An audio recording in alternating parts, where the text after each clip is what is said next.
Hingga kini saudara, pemerintah pusat masih meninjau dampak banjir bandang di Sumatera. Hari Selasa giliran Menteri Koordinator Bidang Infrastruktur dan Pembangunan Kewilayahan Agus Harimurti Yudhoyono ke Sumatera Barat. AHY meninjau kondisi jalan Lembah Anai yang putus total akibat banjir dan longsor. Selasa sore, Menko Bidang Infrastruktur dan Pembangunan Kewilayahan Agus Harimurti Yudhoyono meninjau kondisi Lembah Anai pasca banjir bandang. AHY meminta masyarakat bersabar karena Balai Jalan Nasional sedang membangun jalan sementara. 4 alat berat dikerahkan. Jalan Lembah Anai merupakan penghubung Padang Bukit Tinggi hingga Pekanbaru Riau. AHY menjelaskan perbaikan jalan nasional harus segera rampung. Pasalnya, Jalan Lembah Anai merupakan urat nadi perekonomian masyarakat Sumatera Barat. Dalam 2 minggu, Jalan Lembah Anai ditargetkan dapat dilalui 1 lajur kendaraan secara bergantian dengan sistem buka tutup.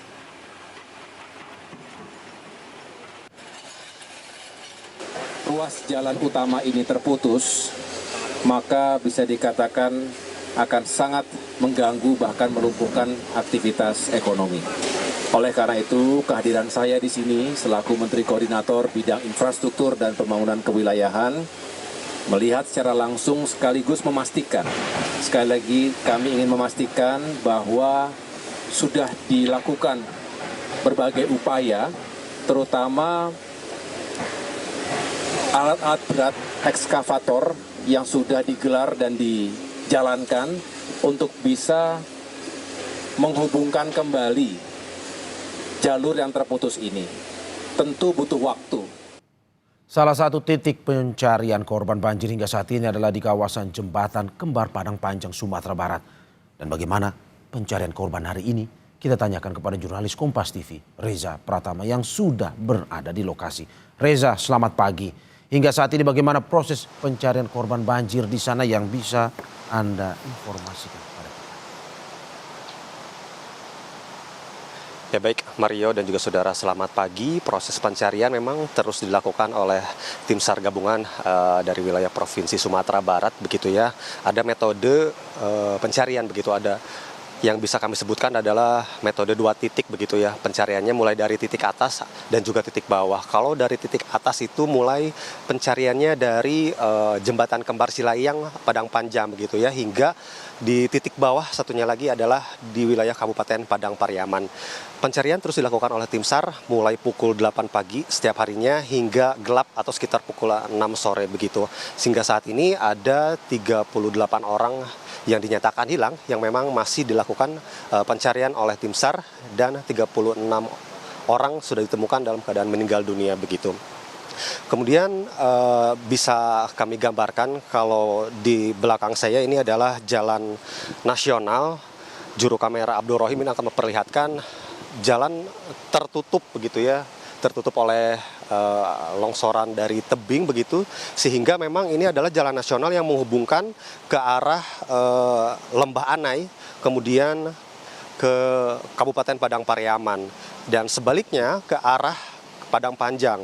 Nah, beberapa warga memang yang beraktivitas pada pagi hari ini memaksakan begitu ya, bisa jika dilihat dari visual, karena kalau tidak melewati jalan yang terputus saat ini akan memutar lebih jauh begitu. Bisa kami gambarkan kalau akses yang tertutup saat ini untuk menuju ke lokasi Kota Padang dari tempat kami melaporkan ini kurang lebih 2 jam begitu ya. Namun karena jalan nasional ini tertutup, warga harus memutar jika ingin ke arah Padang Panjang ini melalui Sitinjalawik, atau bisa dikatakan 2 kali lipat lebih lama atau sekitar 4 jam.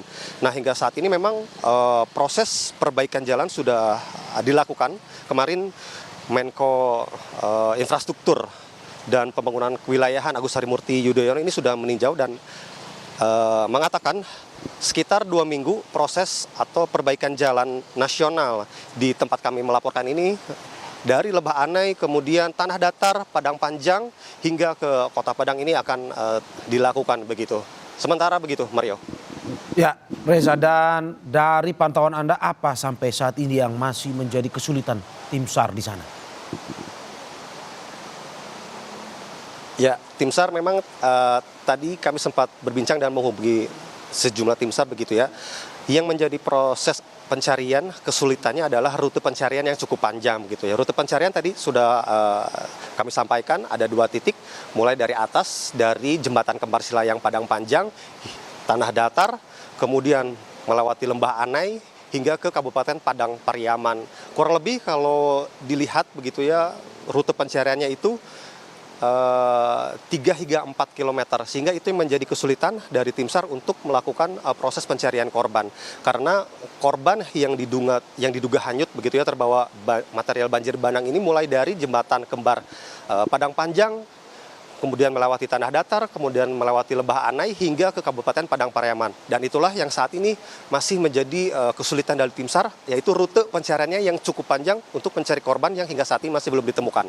Sementara itu, Mario, yang bisa kami laporkan.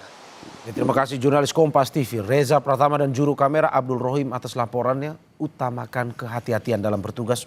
Selamat bekerja kembali.